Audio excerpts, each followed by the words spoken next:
Hello and welcome. In this video, I will dive deep into Java application web servers. In simple terms, you don't need an application server to run a basic Java application. You can easily run a Java application using just the Java runtime environment.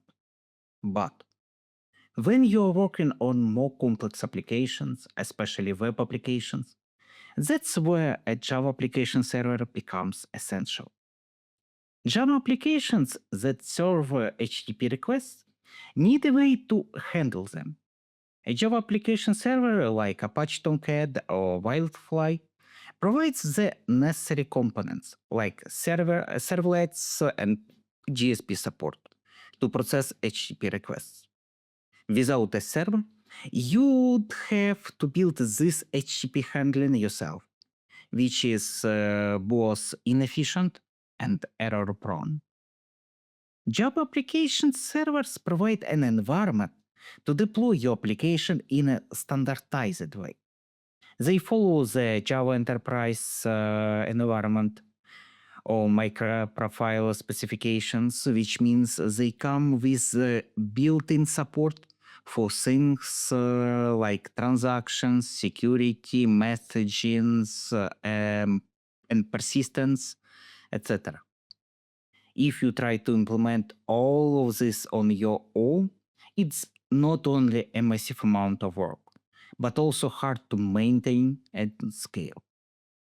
Java application servers often come with built-in clustering and load balancing capabilities.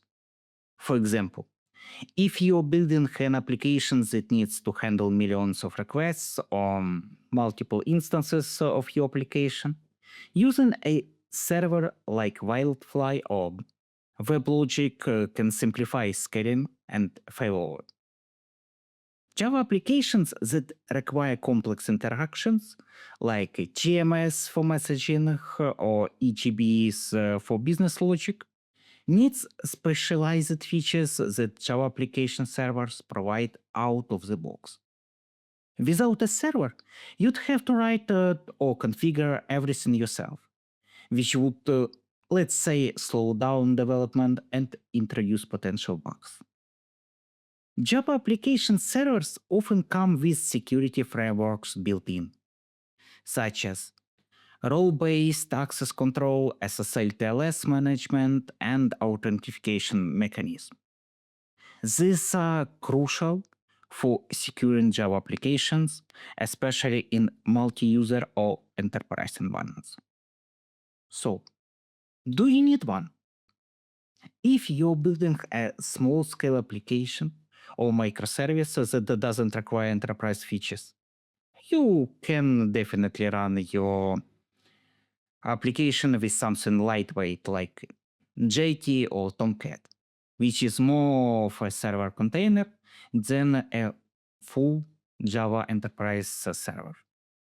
However, if your application needs scalability, transaction management, integration with other enterprise systems, or even any advanced features like messaging, an application server is what you need.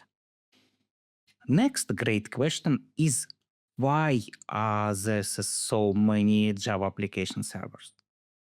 You might have heard of various Java application servers such as Apache Tomcat, WildFly, GlassFish, JBoss, WebLogic, etc. etc.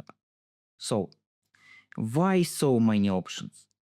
The reason is that different Java applications and business requirements call for different types of servers.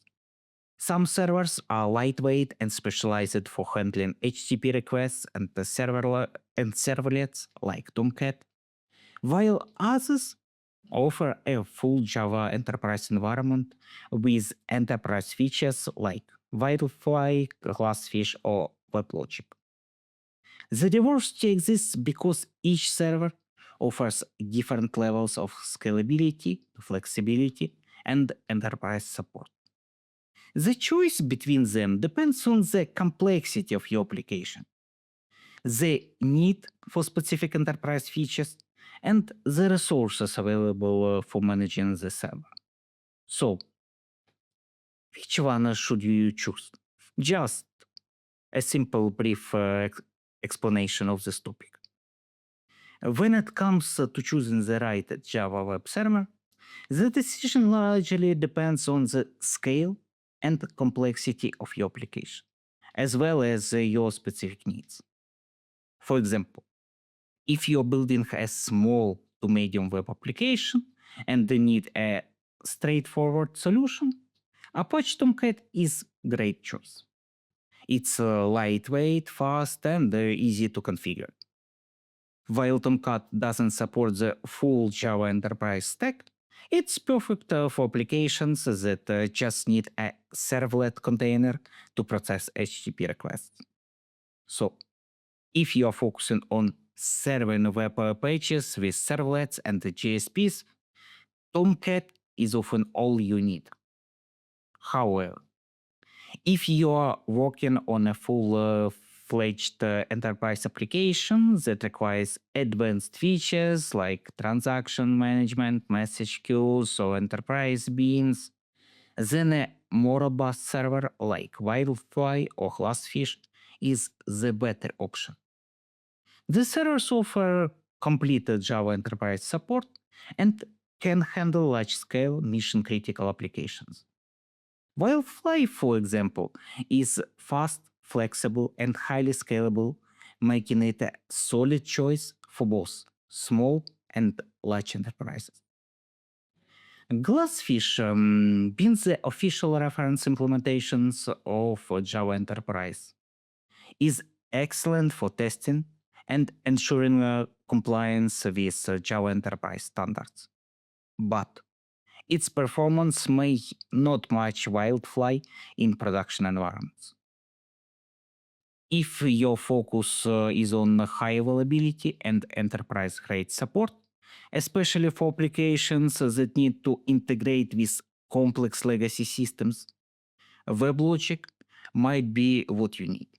It's a more heavyweight option, but offers extensive clustering, failover, and integration capabilities.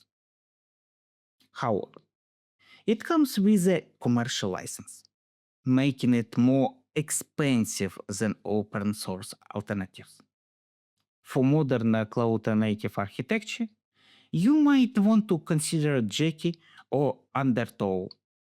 Both are lightweight, fast, and designed for asynchronous non-blocking operations, making them ideal for microservices or applications where performance is critical. The servers are not as feature-rich as WildFly or WebLogic, but they are well suited for microservices or when you need to embed the server directly into your application. As Java applications evolve, so do the servers that support them. Containerization and cloud-native architecture are becoming more popular. So, serverless Java functions and microservices deployments are increasingly common. Tomcat, Jetty, and Undertow are well suited for these modern environments due to their lightweight nature. While WildFly and WebLogic will continue to dominate large enterprise environments that require strong transaction management, clustering, and legacy application support. If you find this content helpful, please like and subscribe. Your support helps grow our community and signals to YouTube that this channel provides valuable information. I very appreciate your help in sharing knowledge. Thank you for watching and see you next videos.